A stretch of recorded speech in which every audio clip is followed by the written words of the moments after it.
This is Boxing Talk 8576 coming at you, man. I want to talk about Shawn Porter's last performance. One thing I did notice is Shawn Porter did not smother his work in this fight. I don't know if anybody pointed that out, but Shawn Porter had the right, to me, he had the right spacing. When he had Granados on the ropes, he didn't smother his none of his punches. His punches were clean. He didn't foul Granados like he did Andre Berto. He didn't headbutt him or nothing like that. I just thought, I was impressed by his performance as far as his spacing, because I always give him trouble about smothering his punches. He didn't smother his punches. Shawn Porter did good, man. I know he wants to rematch with Keith Thurman. People keep on asking about Errol Spence. And I know people, people having this narrative about people scared of to face Errol Spence. There's no real boogeymans in boxing, man. Anybody will fight, will get a fight and can get a fight. You know what I mean? Do I think Shawn Porter is scared of Errol Spence or Keith Thurman or Danny Garcia or nothing like that? No. And I don't think Errol Spence is scared of those guys. I don't think none of these guys scared of none of each other, man. A lot of these guys has either faced each other in the amateurs or grew up with each other and know each other, and none of these guys are scared of each other, man. Shawn Porter, thank you. You too. Shawn Porter can beat anybody. Shawn Porter can beat Keith Thurman. He got the potential of beating Keith Thurman, Danny Garcia, and Errol Spence. Because all these guys have their little, flaws or whatever, to where you can take advantage of them. You know what I'm saying? Keith Thurman is not a great inside fighter.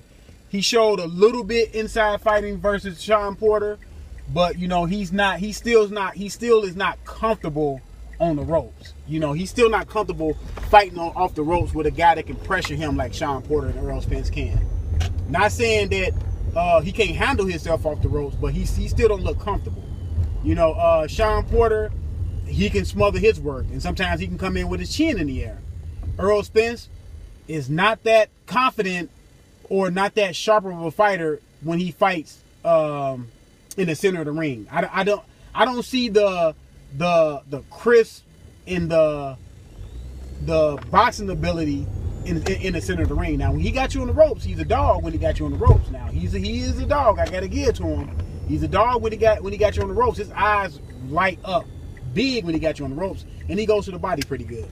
And we know, Danny Garcia.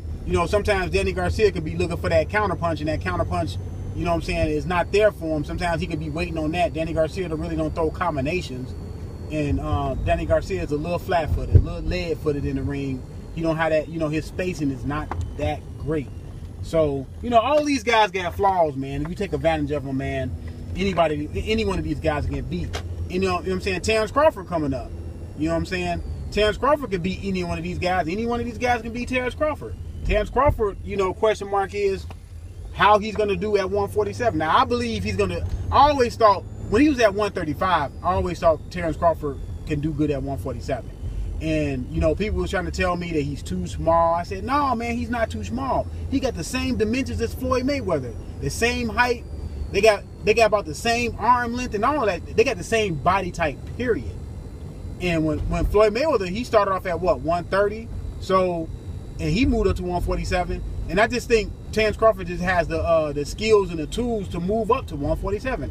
He was killing himself at 130. He kind of was killing himself at 140. You know what I'm saying? So, when Terrence Crawford I heard that he the number one contender for Jeff Horn. So we'll see if Jeff Horn, win his match that he got coming up, which I fully expect him to win. And we'll just see, man. None of these guys is boogeymans, man. None of these guys is a Tyson. None of these guys, is nobody like that. You know what I'm saying? No boogeyman like that. Tyson was a real boogeyman, you know what I'm saying, back in the day.